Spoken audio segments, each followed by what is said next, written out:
हरे कृष्ण। हमने देखा कि इस प्रकार से पांचों भाई द्रौपदी के साथ में लगभग 2 महीना एक भाई रहेगा, ऐसे 1 साल चलेगा पूरा। इस एग्रीमेंट के साथ में रहने लगे और नारद मुनि ने ये एग्रीमेंट लाके करवाई so that they all are happily situated with Draupadi, और उनके बीच में आपस में कोई झगड़ा ना हो। और हमने ये भी देखा कि लगभग 1 साल के बाद, मतलब एक फुल टर्न पांचों भाइयों के बिताने के बाद, जब युधिष्ठिर का फिर से टर्न आया, तब एक ब्राह्मण आकर के महल के बाहर चिल्लाने लगा और अर्जुन को उसने, युधिष्ठिर महाराज को एक्चुअली पुकारा मदद के लिए। अर्जुन आए और अर्जुन ने सोचा कि अगर मैं अंदर जाऊंगा तो मुझे 1 साल के लिए वनवास लेना पड़ेगा, और अगर नहीं जाऊंगा तो ये ब्राह्मण, मुझे क्षत्रिय का जो धर्म है कि ब्राह्मण की संपत्ति और बाकी सबकी संपत्ति की रक्षा करना, मैं वहां खड़ा नहीं उतरूंगा और युधिष्ठिर का नाम बदनाम होगा। So he decided to go inside. Why he had to go inside? क्योंकि जिस रूम में युधिष्ठिर और द्रौपदी थे, उसी रूम में अर्जुन का जो गांडीव था और उनका जो अक्षय तुनीर था वो वहीं पे था। सो ही हैड टू गो इन। सो अर्जुन ने निश्चय किया कि मैं जाऊंगा। उन्होंने नॉक किया दरवाजे पर और युधिष्ठिर के आओ बोलने पर वो ताड़ करके अंदर गए, सीधा अपने गांडीव को देखा, तुनीर उठाया और सुप करके बाहर आ गए। बाहर आने से पहले, मतलब उल्टा दरवाजे को देखते हुए उन्हें कहा कि हे भैया मुझे क्षमा कर दीजिए, मैं यहाँ पे आया हूँ क्योंकि ये सिचुएशन है, ब्राह्मण को ज़रूरत है। And then he rushed away. जब ब्राह्मण ने अर्जुन को जाते हुए देखा, वो बहुत खुश हो गया। अर्जुन ने अच्छे से अपने रथ पर उन चोरों का पीछा किया, और जब वो गैया और वो चोर जो गैयों को लेके जा रहे थे वो मिल गए, तो दूर से ही अर्जुन ने बाणों से उन चोरों को खत्म कर दिया। गायों को लेकर के वो फिर से ब्राह्मण के पास गए और ब्राह्मण को गैया लौटा दी और महल में आए। महल में आने पर एकदम खुली बाहों से युधिष्ठिर महाराज ने अर्जुन का स्वागत किया और कहने लगे, आपने बहुत अच्छा किया जो आप आई कक्ष में। वैसे भी मैं किसी प्राइवेट कन्वर्सेशन में नहीं था, मैं बस द्रौपदी के पास ऐसे ही बैठा हुआ था, कोई बात नहीं।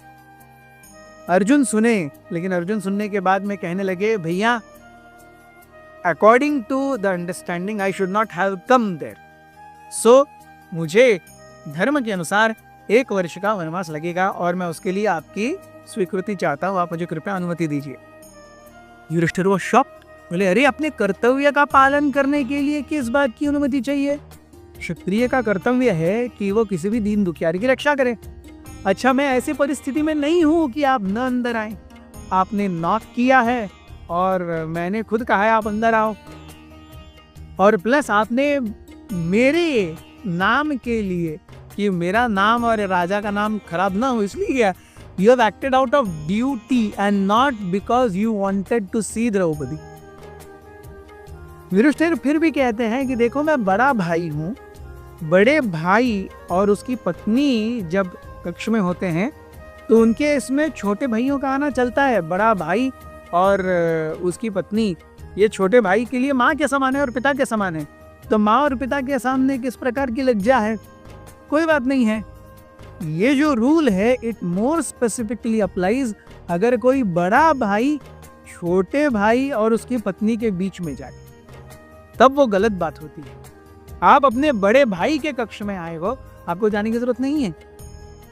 दुर्योधन क्या है, सॉरी अर्जुन कहने लगे, देखिए भैया धर्म तो धर्म है और जो हम सबने वचन लिया है उनका पालन करना मेरे लिए सर्वोत्तम धर्म है।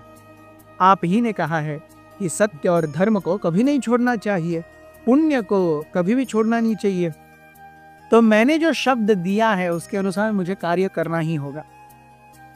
अर्जुन पूरी तरह डटे हुए थे। He was resolved कि he has to go to the forest।